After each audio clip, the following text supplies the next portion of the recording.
1 Pedro capítulo 4, versículo 6, vamos olhar aí o que diz a palavra de Deus. Pois para este fim o evangelho foi pregado também a mortos, para que mesmo julgados na carne segundo os homens, vivam no espírito segundo Deus. Agora Efésios capítulo 4, versículo 8. Efésios capítulo 4, versículo 8.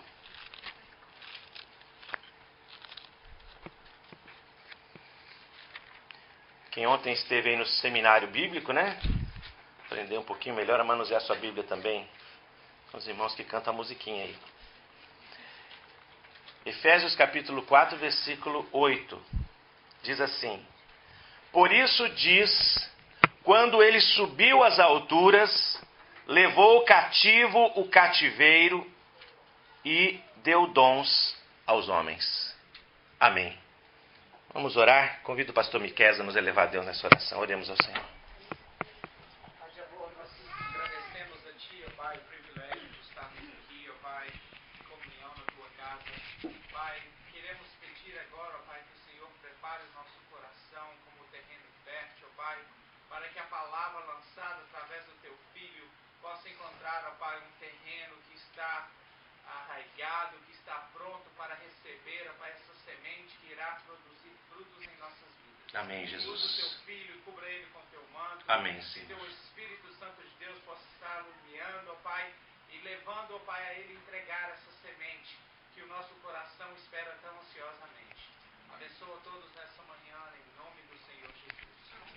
Amém. Amém, Jesus. Glória a Deus. Esses dois textos que nós lemos, irmãos, eles nos falam que duas coisas interessantes. Ontem o pastor Marcos estava aqui ministrando e ele fez até uma maquete, né, de Jerusalém, algo tremendo. Quem quiser ver ainda está aí, né, pastor? A maquete. E explicava questões difíceis, né, da Bíblia, e algumas que nem mesmo o apóstolo Paulo saberia responder. Ele respondeu aqui ontem. Então, glórias a Deus, irmãos, porque nós temos pessoas que têm tido esse esmero no estudo da palavra, como o pastor Marcos. Mas aqui está um texto, por exemplo, bastante difícil, porque diz que, pois para este fim o evangelho foi também pregado a mortos, para que mesmo julgados na carne, segundo os homens, vivam no espírito, segundo Deus. Eu não quero, neste momento, tentar decifrar este texto, porque no curso da mensagem eu vou estar fazendo uma analogia com ele. Mas este momento da morte de Jesus, meus irmãos, é um momento que no universo talvez tenha sido o momento mais importante da história da humanidade. Porque nos diz a Escritura que Jesus pregou o Evangelho, Ele curou os mortos, ressuscitou os mortos, Ele curou os enfermos, Ele fez muitos milagres, mas agora o Senhor Jesus é levado ao Gólgota, é levado ao lugar da crucificação. E ali, meus irmãos, as pessoas olham para Ele e muitos passam e balançam a cabeça e dizem, curou a tantos, por que Ele mesmo não pode agora sair desta cruz?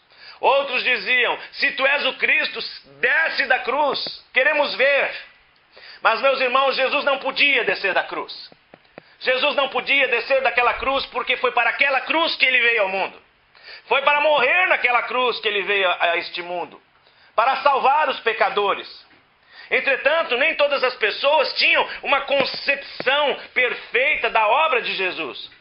Ele, passando pelo templo, ele disse assim, olha, eu digo para vocês que este templo será derrubado e em 3 dias será reerguido. E eles ficaram pensando, mas como é isso? Como que o templo pode ser derrubado e em 3 dias reerguido? Mas Jesus estava falando a respeito dele mesmo. Ele estava dizendo, olha, eu vou morrer, eu vou ser sepultado, mas no 3º dia eu ressuscitarei. Contudo, meus irmãos, naquele momento em que Jesus diz, está consumado, e rendeu o seu espírito, diz a Escritura. Aquele momento eu acho que foi terrível para os discípulos, Pedro, Maria, João, aqueles a que Jesus tanto amava e que amavam tanto Jesus, viram ali, de certa maneira, morrerem todas as suas esperanças. Viram ali morrer toda a sua alegria. Viram perecer toda a expectativa que tinham de algo novo, de algo que viesse transformar suas vidas. A morte na cruz, o silêncio daquele corpo. E eu fico imaginando, meus irmãos, como deve ter sido duro tirar Jesus da cruz, já morto, seu corpo inerte, desfalecido. Eu não sei se você já teve oportunidade, espero que nunca tenha, mas eu já tive essa oportunidade de manusear o corpo de uma pessoa. Infelizmente, eu já passei por isso 2 vezes. Quando minha avó faleceu, ninguém tinha coragem. Meus tios, ninguém. E lá fui eu, para o necrotério. A mulher pegou, abriu aquela porta daquela saleta e disse: aqui está o corpo da sua avó. E ali estava o caixão. E a mulher disse: quer um pente? Eu nem sabia o que fazer. Eu tive que ir ali cuidar do corpo de minha avó. Não passados muitos anos, a minha mãe faleceu em casa. E aí, lá estava minha sogra dizendo: no interior, quando alguém morre, a gente dá um banho. E quem que então foi dar o banho na minha mãe? Fui eu e minha sogra. O derradeiro. Meus irmãos, é muito difícil fazer isso. É muito difícil você contemplar o corpo de uma pessoa que você tanto amou. No meu caso, pessoas que eu tanto amei, já sem mais vida. E quando então pegaram o corpo de Jesus, eu entendo que foi a mesma dor, o mesmo sofrimento. Aquele que ressuscitava mortos, aquele que curava enfermos, aquele que fez tantas maravilhas, que multiplicou o pão, que transformou a água em vinho, ele agora está morto, desfalecido, suas mãos não podem mais curar. Sua boca não pode mais proferir aquelas palavras de consolo ao coração das pessoas. A esperança se foi. Talvez seja assim que você se sinta, não é? Em relação a muitas coisas na vida.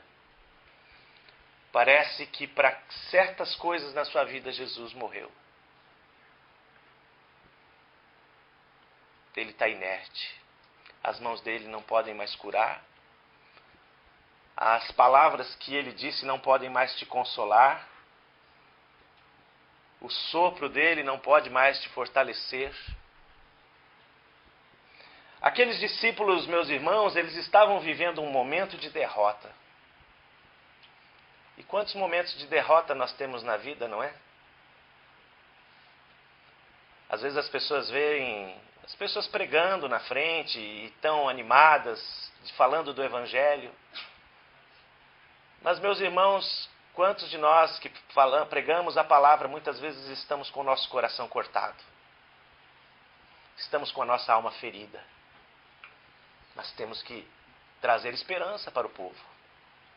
Temos que trazer uma palavra para as pessoas. Não é assim? Como é difícil o sentimento de derrota, irmãos. Como é difícil o sentimento de um casamento destruído. O sentimento de uma enfermidade incurável. Como é difícil o sentimento de uma causa perdida. Quando chega a sentença, já transitada em julgado, e que dela não cabe mais nenhum tipo de recurso. Os discípulos voltam para suas casas, lembram do caminho de Emaús? E lá no caminho de Emaús, o que eles conversavam era sobre a decepção, porque eles achavam que Jesus haveria de ser aquele que iria remir, ou melhor, que iria reinar sobre Israel. Mas a morte na cruz os decepcionou. Na verdade, irmãos, eles estavam decepcionados com Jesus. Tão decepcionados que não puderam perceber que era ele próprio que caminhava com eles.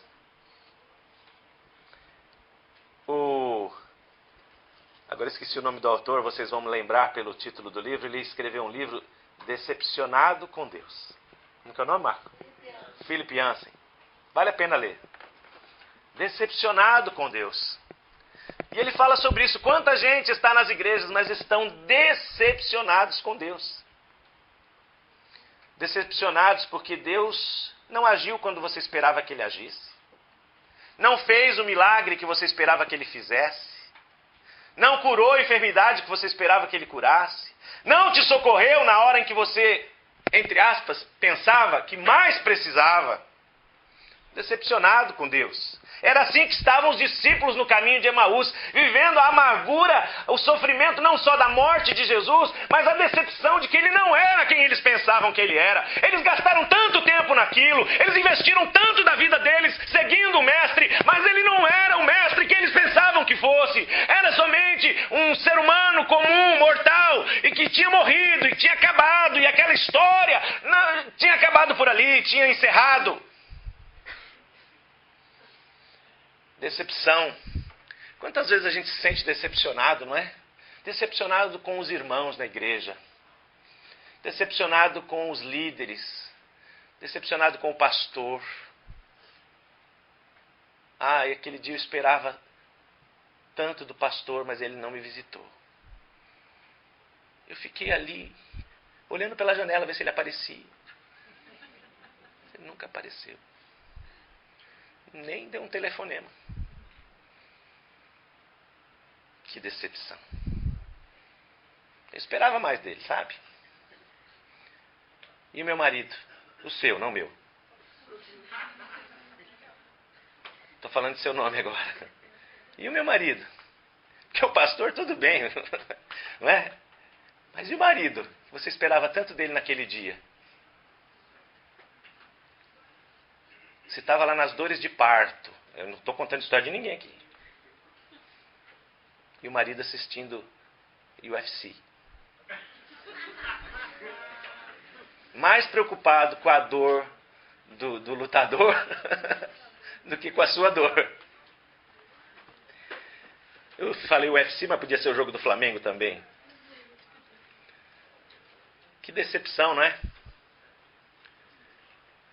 E eu poderia ficar aqui enumerando quantas decepções você pode ter tido na vida. Decepcionado com os governantes, isso já para as pessoas mais politizadas, né? Estou tão decepcionado com Obama. Esperava mais dele, especialmente em favor de nós, imigrantes, batalhadores. Justo ele, né, Luiz? Que é moreno. Justo ele.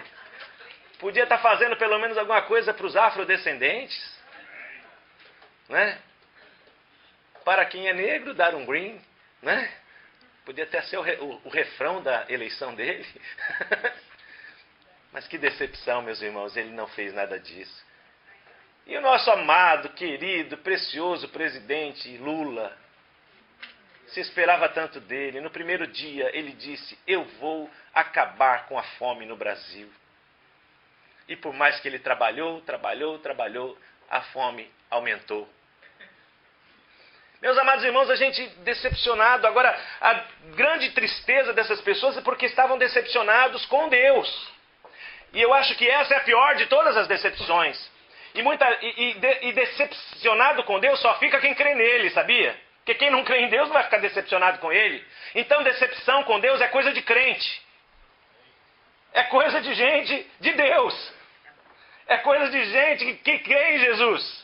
Não é coisa do incrédulo. A gente pensa, isso é coisa de incrédulo, decepcionar com Deus. Não, é coisa de quem está tão perto de Deus, que ama tanto a Deus, que está tão junto dele, que esperava que ele fizesse algo por você, e ele não fez, ele não agiu como você queria. E aqueles discípulos, eles estavam assim, andávamos com Jesus, comíamos com ele curava os doentes, ressuscitava os mortos, multiplicava o pão, transformava a água em vinho, e não podia então estar ali forte para nos levar ao reino contra os romanos. Que decepção. O mais difícil de tudo, sabe o que foi, meus irmãos? Penso eu, é a zombaria.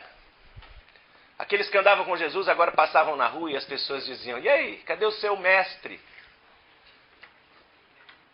Acabou esse negócio aí de curar os enfermos, ressuscitar os mortos, pregar o evangelho, acabou.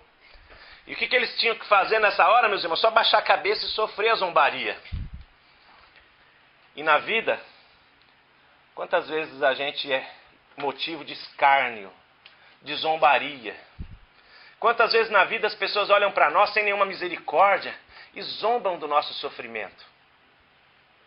Zombam da nossa perda. Zombam do nosso prejuízo. E tem aqueles endemoniados, né, que ainda falam: bem feito. Bem feito. Antes ele do que eu. Meus amados irmãos, quanta zombaria a gente sofre na vida, não é?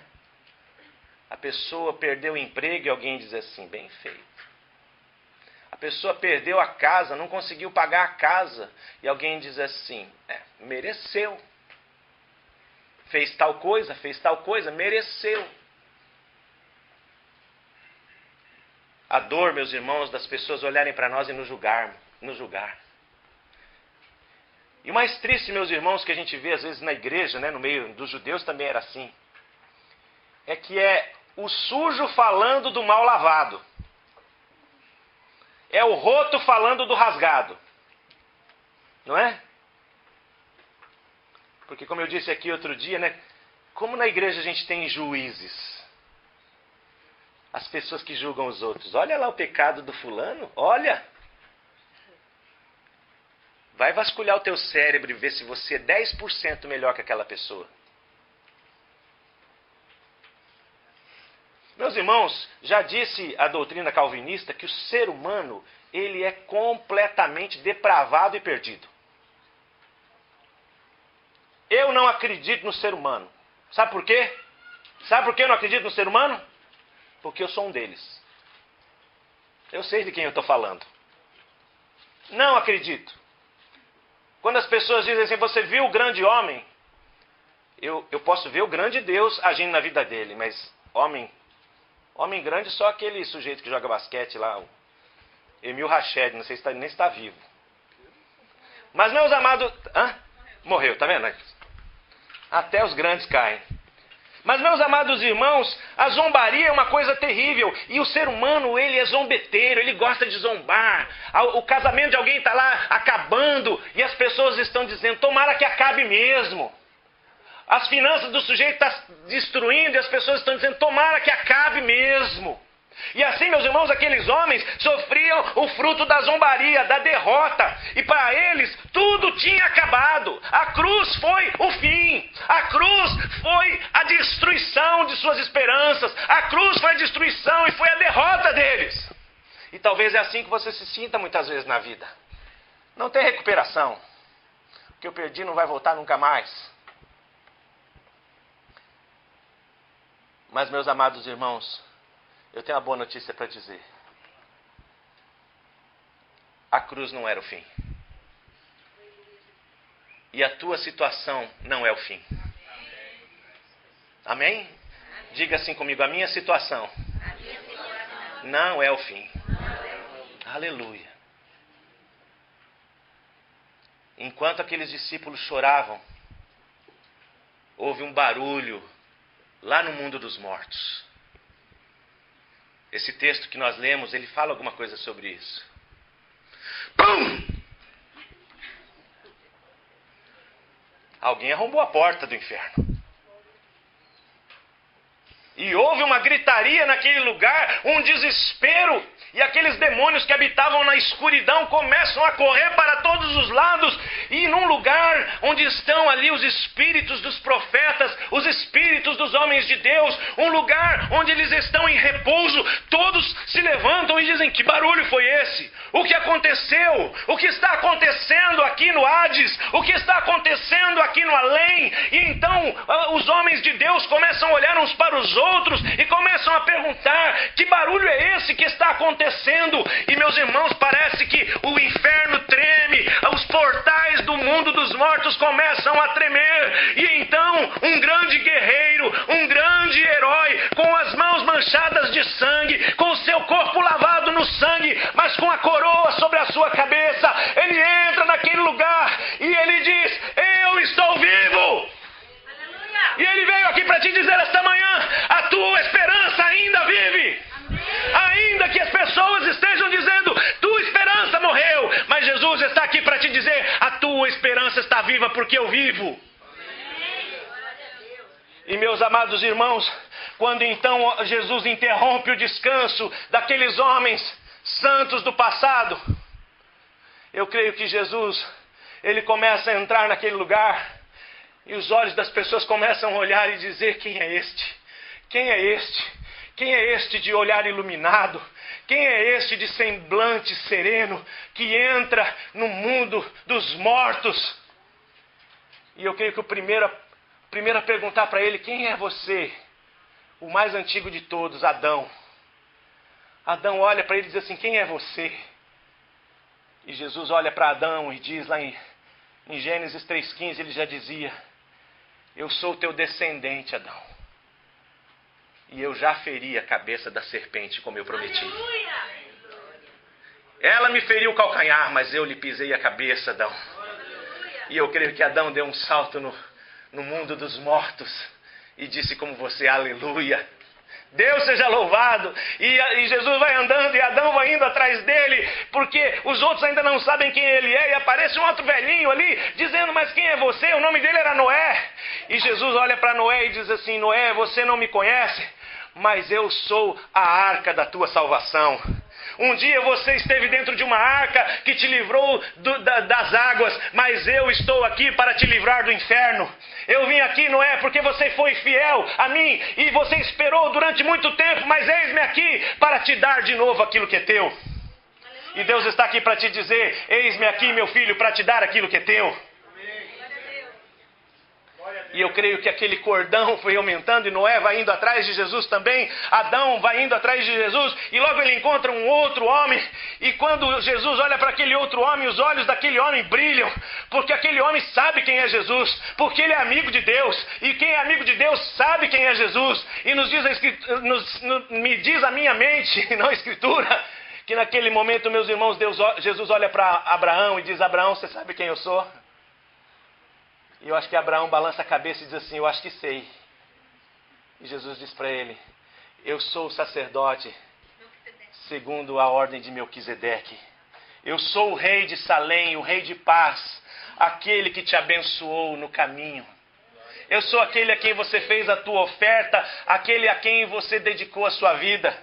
E eu vim aqui, Abraão, para te dizer que eu venci. E eu sou o teu descendente, Abraão. Eu sou aquele que você gerou nas suas entranhas para dar esperança ao mundo. E por causa disso, Abraão, em ti serão benditas todas as nações da terra. Aleluia! E Abraão se abraça, meu irmão, com Adão e se abraça com Noé. E não sei se tem choro lá naquele lugar, mas eles saem chorando atrás de Jesus. E então Abraão fala assim: Jesus, vem aqui, porque tem alguém que esperou muito por esse dia. E Jesus diz: eu sei quem é. E lá está ele, o homem mais manso da terra. Ainda ele segura aquele cajado na mão. É Moisés. E quando Jesus vai se aproximando dele, e aqueles homens de Deus chorando, Moisés olha e não espera nada, ele se joga aos pés de Jesus e beija os pés de Jesus. E Jesus diz para ele: Moisés, você trouxe a lei, meu filho, mas eu sou o fim da lei. Eu vim aqui para te anunciar a minha graça, porque a minha graça te basta. Moisés, vem comigo, porque o dia da tua redenção se aproxima. E vai crescendo, meu irmão, aquele cordão, enquanto muitos choram lá na terra, enquanto muitos estão frustrados porque as suas esperanças se foram, outros que esperaram tanto tempo, outros que não puderam ver com seus olhos aquilo que os discípulos viram, eles agora podem contemplar o seu Mestre e Salvador, o Senhor Jesus Cristo, entrando pelos portais da morte. E ele se encontra então com um homem que está ali no canto, sereno. Seu nome é Gideão. E então Jesus olha para Gideão e diz: Gideão, você sabe quem eu sou? Ele diz: eu sou aquele que te encontrou debaixo do carvalho em Ofra. Eu sou o anjo do Senhor que te encontrou ali. Eu sou aquele que te deu a vitória sobre os midianitas. E eu vim te buscar para estar mais perto de mim. Aleluia. Meu amado irmão, Jesus vai entrando por aqueles lugares onde as pessoas estavam ali repousando no seu descanso e de repente se encontra com alguém muito importante que está ali. O nome dele é Samuel e Samuel ele não sabe discernir quem é ele. E então Jesus diz assim: Samuel, Samuel. E imediatamente Samuel reconheceu: és tu, Senhor. Porque eu ainda me lembro desta voz quando criança, quando o Senhor me chamava de noite: Samuel, Samuel, Samuel, e eu não entendia, mas eu nunca mais esqueci esta voz. Assim, meu irmão, a voz de Jesus, como um dia chamou Samuel, ela chama por você esta manhã para te dizer: meu filho, eu estou aqui do teu lado para te ajudar. O tempo passou, as lutas foram grandes, eu demorei para chegar, mas eis-me aqui na tua vida. Mas Jesus continua caminhando. E então ele encontra um homem que ele mesmo queria encontrar demais. Você é capaz de saber quem é? Davi. O grande Davi. Aquele que era o herói de milhares e milhares. E quando ele olha para Davi, eu acho que Davi passa a mão no rosto e diz assim: ô Jesus, pisei tanto na bola. Sabe aqueles homens de Deus, né? Que fazem coisa certa, mas fazem coisa errada também. Mas o coração é apaixonado por Deus. E quando Jesus olha para Davi, durante um longo olhar, Jesus olha para ele e diz assim: Davi, você errou, Davi. Você fraquejou. Mas lá na cruz, as palavras da tua boca foram as palavras da minha. Davi, quando eu estava na cruz, foram as tuas palavras que estavam nos meus lábios. Deus meu, por que me desamparaste? O Salmo 22, meus irmãos, são as palavras de Jesus, ou melhor, as palavras de Jesus na cruz, ditas pela boca do rei Davi, quando ele diz: eu sou verme, não homem, vergonha dos homens e desprezado do povo. Todos os que me veem zombam de mim, afrouxam os lábios e meneiam a cabeça. Verso 14, derramei-me como água, todos os meus ossos se desconjuntaram, meu coração fez-se como cera, derreteu-se dentro de mim. Secou-se o meu vigor como um caco de barro, e a língua se me apega ao céu da boca. Assim me deitas no pó da morte. Cães me cercam, uma súcia de malfeitores me rodeia, traspassaram as minhas mãos e os meus pés.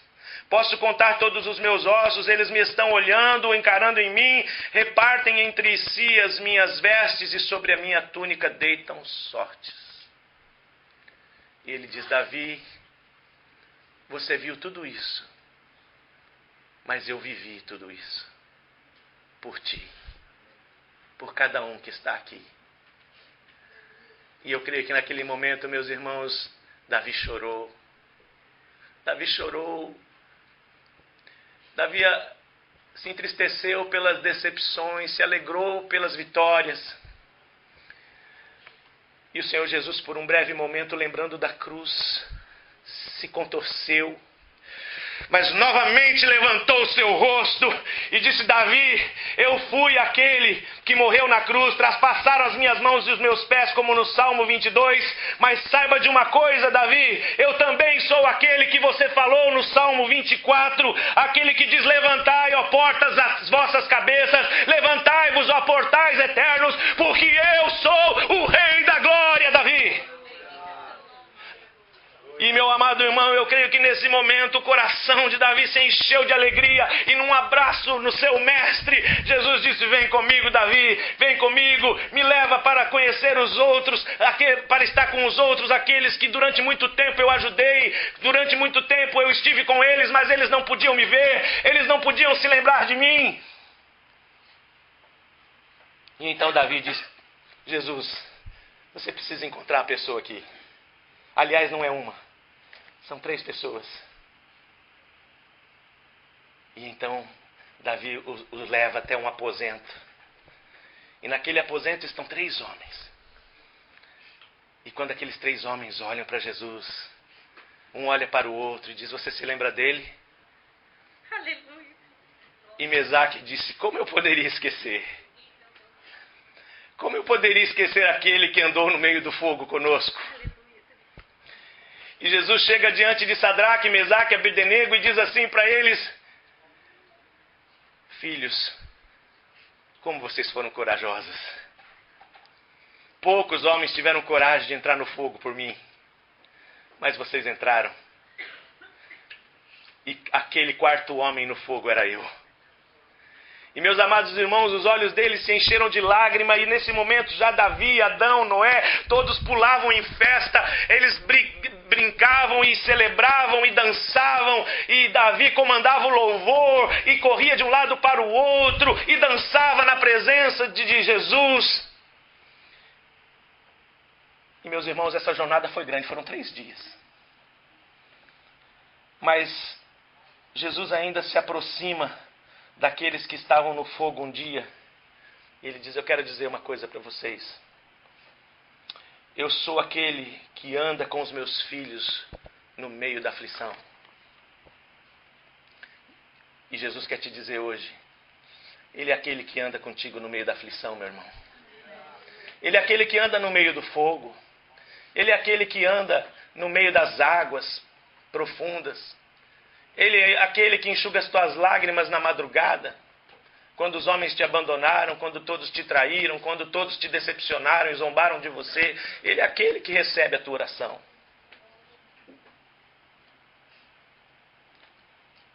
E eu queria encerrar com um último homem que fez questão de ficar por último. Ele ficou paciente esperando.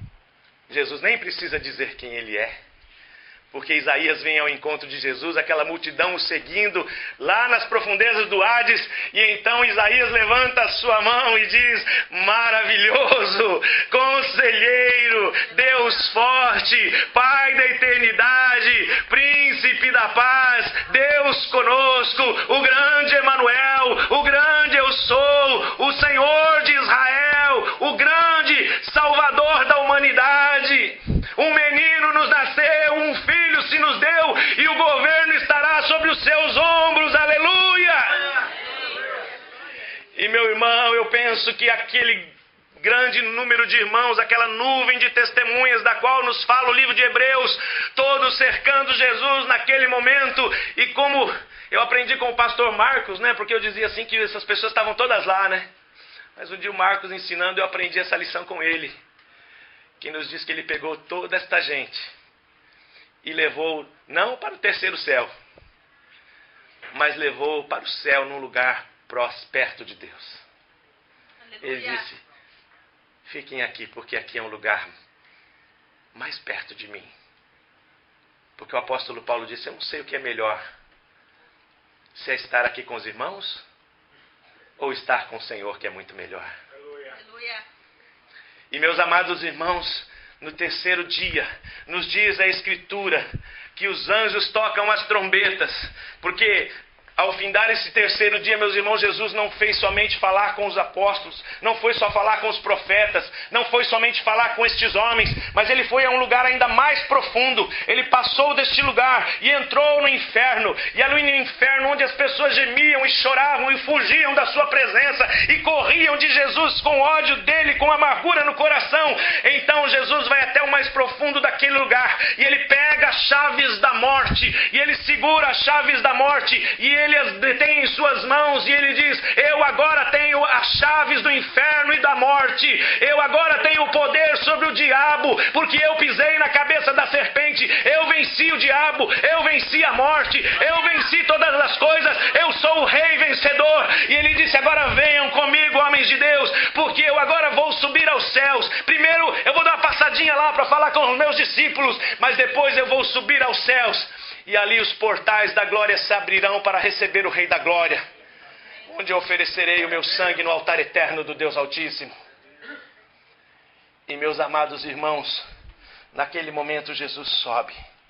Depois de 3 dias, nos diz o texto de Efésios, ele trouxe a morte sob o seu domínio. Ele trouxe a vitória sobre o diabo. Ele trouxe a vitória sobre o pecado.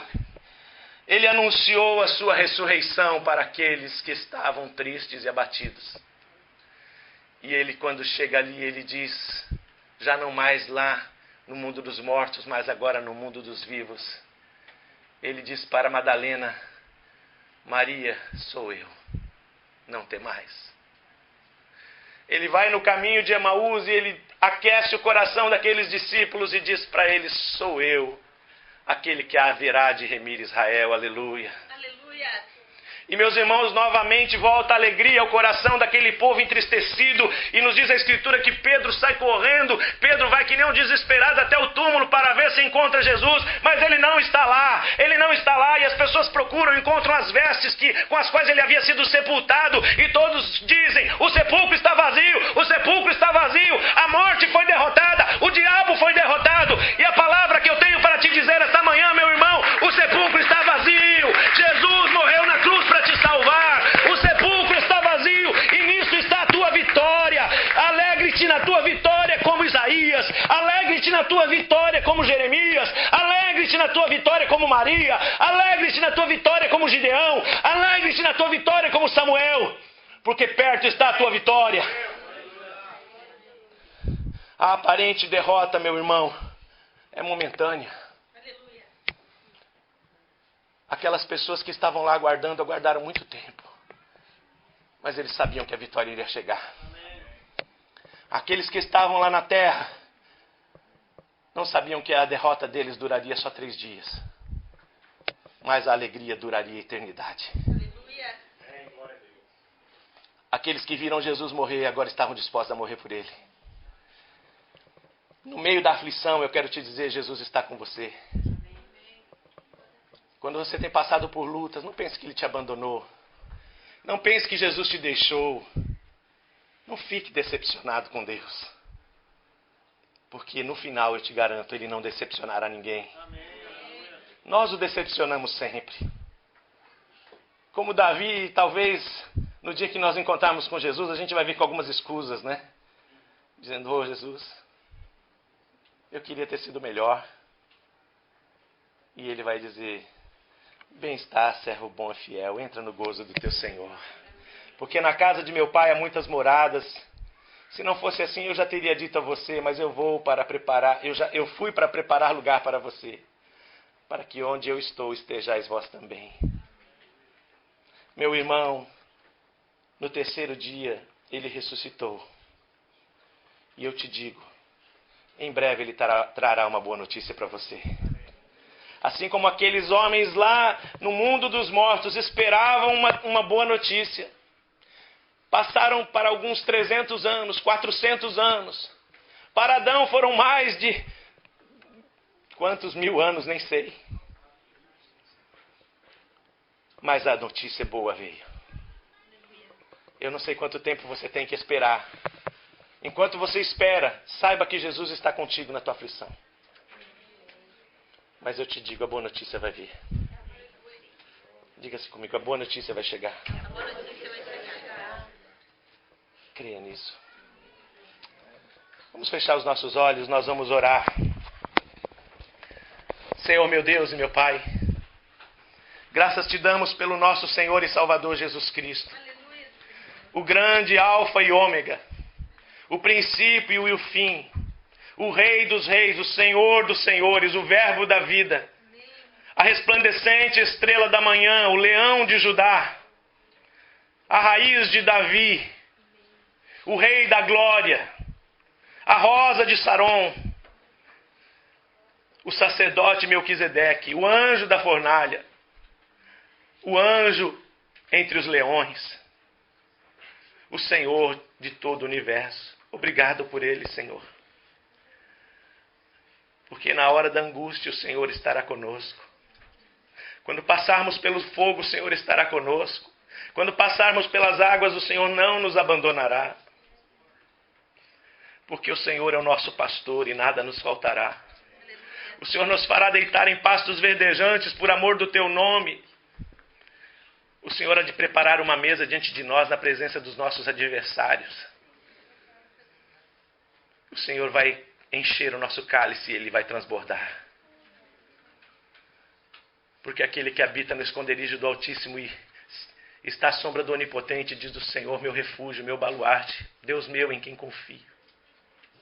Pois ele te livrará do laço do passarinheiro, da peste perniciosa. 1000 cairão ao teu lado, 10.000 à tua direita, mas tu não serás atingido.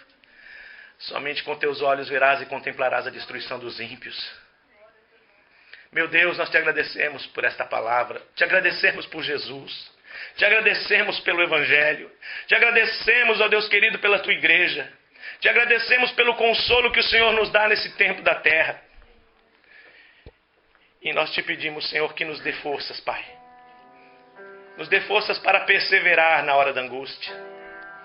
Nos dê força para manter a nossa cabeça erguida no momento da zombaria, do escárnio, no momento da decepção.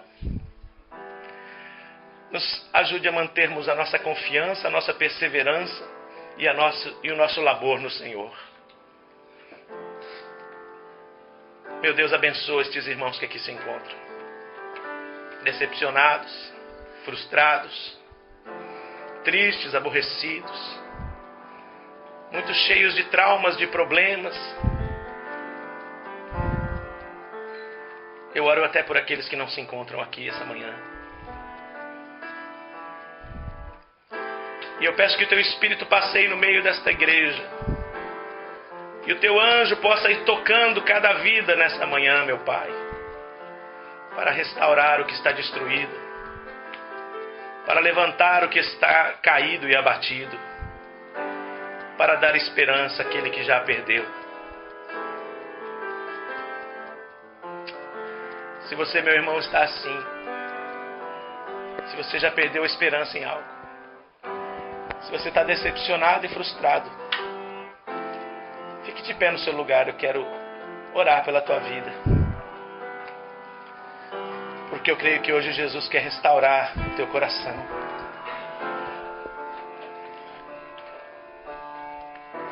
Quantas coisas o diabo tem feito. Quantas coisas Satanás tem atirado sobre a tua vida, mas Deus hoje quer te levantar. Sai do seu lugar, vem aqui na frente, em nome de Jesus. Vamos orar juntos. Aleluia. Peço para a igreja ficar de pé. Estender suas mãos aqui para esses irmãos que vieram à frente. Amém.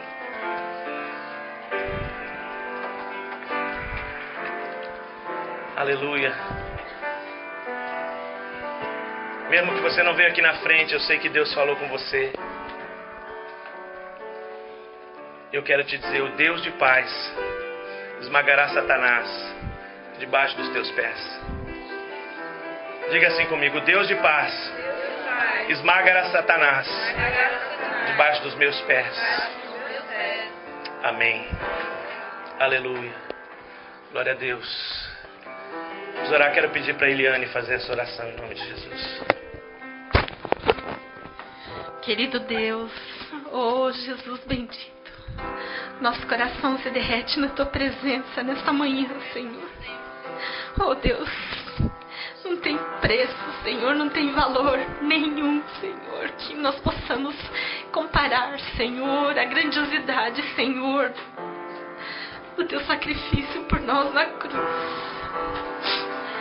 Não temos, Senhor, como dizer, Deus, oh Deus, por mais palavras belas que procuremos, Senhor, por mais que o nosso coração se esforce, Deus, nós não temos palavras para te agradecer. O Teu carinho por nós, o Teu mover por nós, o Teu agir em nossas vidas, o quanto o Senhor se doou, o quanto o Senhor se entregou. Muito obrigado, Senhor. Muito obrigado porque o Senhor deixou o trono da Sua glória e veio aqui, Senhor, nos ensinar o caminho. Veio aqui, Senhor, nos libertar das nossas cadeias. Veio aqui nos salvar, veio aqui nos remir, nos trazer para a Tua presença.